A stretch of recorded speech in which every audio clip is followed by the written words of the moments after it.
ಎಲ್ಲ ಮಾಧ್ಯಮದ ಬಂಧುಗಳೇ ಮತ್ತು ದೃಶ್ಯ ಮಾಧ್ಯಮದ ಬಂಧುಗಳೇ, ಲಿಂಗಾಯತ ಪಂಚಮಸಾಲಿ ವಕೀಲರ ಪರಿಷತ್ ವಿಜಯಪುರ ಜಿಲ್ಲಾ ಘಟಕದ ವತಿಯಿಂದ ಇಂದು ಕರೆದಿರ್ತಕ್ಕಂಥ ಈ ಮಾಧ್ಯಮಗೋಷ್ಠಿಯಲ್ಲಿ ಭಾಗವಹಿಸಿರ್ತಕ್ಕಂಥ ನಮ್ಮ ಸಮಾಜದ ಹಿರಿಯ ವಕೀಲರಾಗಿರ್ತಕ್ಕಂಥ ಬಿ ಕೋಲೂರವರು, ಮತ್ತರು ಹಿರಿಯ ವಕೀಲರಾಗಿರ್ತಕ್ಕಂಥ ಬಿ ಬಿರಾದರ್ ಅವರು, ಜಿಲ್ಲಾ ಅಧ್ಯಕ್ಷರಾಗಿರ್ತಕ್ಕಂಥ BM ಪಾಟೀಲ್, ನಗರ ಅಧ್ಯಕ್ಷರಾಗಿರ್ತಕ್ಕಂಥ ಶ್ರೀಶೈಲ್ ಕುಕ್ಕಾಣಿ ಅವರು, ಉಪಾಧ್ಯಕ್ಷರಾಗಿರ್ತಕ್ಕಂಥ ನಮ್ಮ ಅಲ್ಲೂರವರು, ಪಂಚಣೆಯ ರಾಜ್ಯ ಸಂಚಾಲಕರಾಗಿರ್ತಕ್ಕಂಥ ನಮ್ಮ ಶೆಟ್ಟಿಯವರು ಮತ್ತು ಈ ಮಾಧ್ಯಮಗೋಷ್ಠಿಯಲ್ಲಿ ಭಾಗವಹಿಸಿರ್ತಕ್ಕಂಥ ಎಲ್ಲ ನಮ್ಮ ಮಾಧ್ಯಮದ ಸ್ನೇಹಿತರಿಗೆ ನಾವೆಲ್ಲರಿಗೂ ಶರಣಾರ್ಥಿ. ಲಿಂಗಾಯತ ಪಂಚಮಸಾಲಿಗಳು ಈ ಭಾರತ ದೇಶದಲ್ಲಿ ರಾಷ್ಟ್ರೀಯತೆ ಮತ್ತು ಸಂವಿಧಾನವನ್ನು ಯಾವತ್ತೂ ನಾವು ಗೌರವಿಸುತ್ತಾ ಬಂದಿದ್ದೀವಿ. ಸಂವಿಧಾನದ ಆಶಯಗಳ ತಕ್ಕ ಹಾಗೆ ಎಲ್ಲರೂ ತಮ್ಮ ತಮ್ಮ ಹಕ್ಕುಗಳನ್ನು ಪಡಲಿಕ್ಕೆ ಮುಕ್ತವಾಗಿರ್ತಕ್ಕಂಥ ಅವಕಾಶವನ್ನು ಕೇಂದ್ರ ಮತ್ತು ರಾಜ್ಯ ಸರ್ಕಾರಗಳು ಪ್ರತಿಯೊಬ್ಬ ನಾಗರಿಕನಿಗೆ ಕೊಟ್ಟಿದೆ. ಹಾಗಾಗಿ ಕೇಂದ್ರ ಮತ್ತು ರಾಜ್ಯ ಸರ್ಕಾರಗಳು ಮಾಡುವಂತಹ ಎಲ್ಲ ರೀತಿಯಾಗಿರ್ತಕ್ಕಂಥ ಸರ್ಕಾರದ ಆದೇಶಗಳನ್ನು ನಮ್ಮ ಸಮುದಾಯದೂ ಪಾಲಿಸುತ್ತಾ ಬಂದಿದೆ. ಈ ನಿಟ್ಟಿನಲ್ಲಿ ಜಾತಿ ಗಣತಿ ಎನ್ನುವಂಥ ಒಂದು ಚರ್ಚೆ ಇವತ್ತು ದೇಶಾದ್ಯಂತ ಎಲ್ಲರ ಸಮಾಜದಲ್ಲಿ ಮತ್ತು ಎಲ್ಲರ ಪಕ್ಷಗಳಲ್ಲಿ ಒಂದು ರೀತಿ ಚರ್ಚೆಗೆ ಗ್ರಾಸವಾಗಿದೆ. ರಾಜ್ಯ ಸರ್ಕಾರ ಮಾಡುವಂತಹ ಜಾತಿ ಗಣತಿ ಮತ್ತು ಕೇಂದ್ರ ಸರ್ಕಾರ ಮಾಡುವಂಥ ಜಾತಿ ಗಣತಿ, ಇದೊಂದು ಐತಿಹಾಸಿಕವಾದಂಥ ಜಾತಿ ಗಣತಿ ಅಂತ ಎಲ್ಲರೂ ಕರೀತಾರೆ. ಇಂತಹ ಸಂದರ್ಭದಲ್ಲಿ ಲಿಂಗಾಯತ ಪಂಚಮಸಾಲಿ ಸಮುದಾಯದವರು ನಾವು ಯಾವುದು ನಮೂದಿಸಬೇಕು ಅನ್ನೋದ್ರ ಬಗ್ಗೆ ಭಾಳ ದೊಡ್ಡ ಚರ್ಚೆ ಶುರುವಾಗಿದೆ.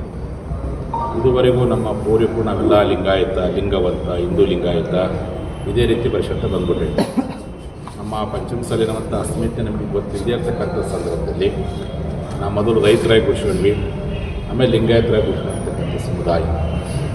ಯಾವಾಗ ಮೀಸಲಾತಿ ಚಳವಳಿ ಶುರು ಆದಮೇಲೆ ನಮ್ಮ ಜನರಿಗೆ ಪ್ರಜ್ಞೆ ಮೂಡಿದೆ, ನಾವು ಪಂಚಮಸಾಲಿಗಳು ಈ ಕರ್ನಾಟಕದಲ್ಲಿ ಶಿಕ್ಷಣ ಮತ್ತು ಉದ್ಯೋಗದಲ್ಲಿ ಅವಕಾಶ ವಂಚಿತವಾಗಿರ್ತಕ್ಕಂಥ ಸಮುದಾಯ.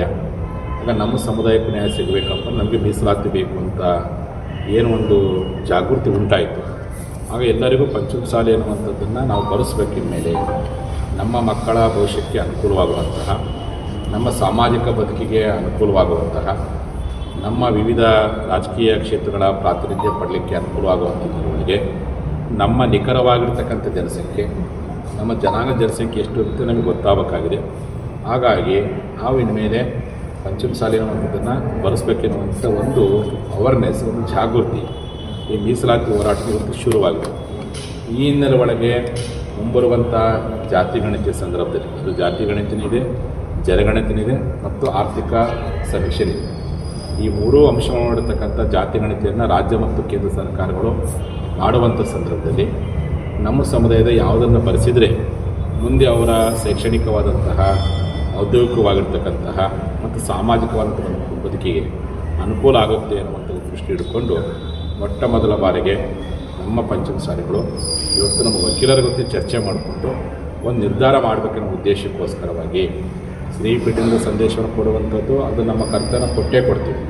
ಆ ಸಂದೇಶವನ್ನು ಕೊಡೋಕ್ಕಿಂತ ಪೂರ್ವದಲ್ಲಿ ತಜ್ಞ ವಕೀಲರ ಜೊತೆ ಚರ್ಚೆ ಮಾಡಿ, ಒಂದಲ್ಲ ಎರಡಲ್ಲ ಚರ್ಚೆ ಮಾಡಿಕೊಂಡು ಒಂದು ಸ್ಪಷ್ಟವಾಗಿರ್ತಕ್ಕಂಥ ಸಂದೇಶವನ್ನು ಈ ರಾಜ್ಯದ ಜನರಿಗೆ, ಸಮುದಾಯದ ಬಾಂಧವರಿಗೆ ಕೊಡಬೇಕೆನ್ನೋ ಉದ್ದೇಶಕ್ಕೋಸ್ಕರವಾಗಿಯೇ ಜುಲೈ 13ನೇ ತಾರೀಕು ಭಾನುವಾರ ದಿವಸ ಮಧ್ಯಾಹ್ನ 12 ಗಂಟೆಗೆ ಐತಿಹಾಸಿಕ ವಿಜಯಪುರ ನಗರದಲ್ಲಿರ್ತಕ್ಕಂಥ ಸಿದ್ದೇಶ್ವರ ಗುಡಿಯ ಪಕ್ಕದಲ್ಲಿರುವ ಶಿವಾನುಭವ ಮಂಟಪದಲ್ಲಿ ಲಿಂಗಾಯತ ಪಂಚಮಸಾಲಿ ವಕೀಲರ ಪರಿಷತ್ತಿನ ರಾಜ್ಯ ಕಾರ್ಯಕಾರಿಣಿ ಚಿಂತನಾ ಸಭೆ, ಸಮಾವೇಶವಲ್ಲ, ಇದು ಚಿಂತನಾ ಸಭೆ.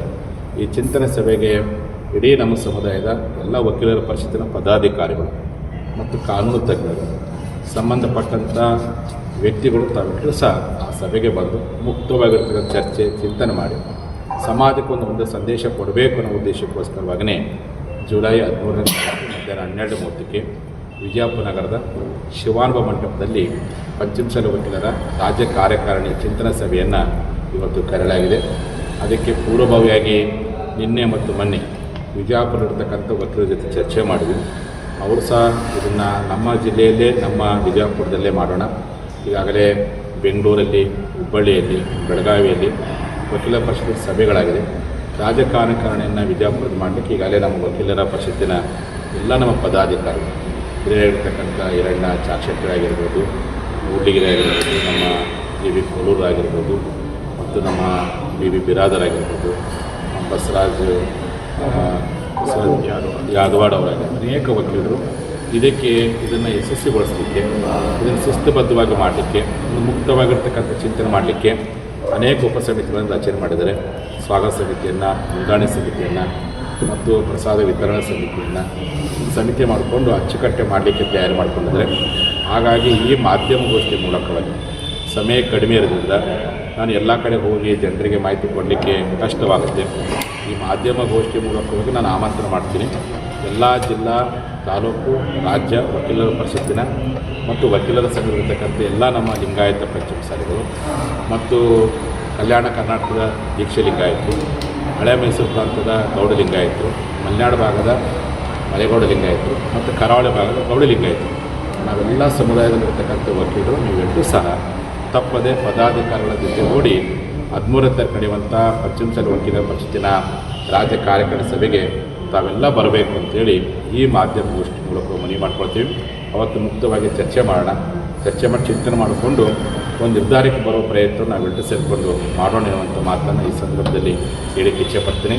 ಬರುವಂತಹ ನಮ್ಮ ವಕೀಲರಿಗೆ ನಮ್ಮ ಸಿದ್ದೇಶ್ವರ ಸಂಸ್ಥೆಯ ವತಿಯಿಂದಲೇ ಪ್ರಸಾದ ವ್ಯವಸ್ಥೆ ಮಾಡ್ತೀನಿ ಅಂತೇಳಿ ಅವರು ಸಹ ನಮಗೆ ಭರವಸೆ ಕೊಟ್ಟಿದ್ದಾರೆ. ಇಂಥ ಅರ್ಥಪೂರ್ಣವಾಗಿರ್ತಕ್ಕಂಥ ರಾಜ್ಯ ಕಾರ್ಯಕಾರಿಣಿ ಸಭೆಗೆ ತಾವೆಲ್ಲ ಬರಬೇಕು ಅಂತೇಳಿ ಮತ್ತೊಮ್ಮೆ ವಿಜಯಪುರ ಜಿಲ್ಲಾ ವಕೀಲರ ಪರಿಷತ್ತು ಮತ್ತು ಪೇರೆಂಟ್ ಬಾಡಿ ವತಿಯಿಂದ ನಾನು ಮಾಧ್ಯಮ ಮೂಲಕ ಮನವಿ ಮಾಡ್ತೀನಿ. ಇದುವರೆಗೂ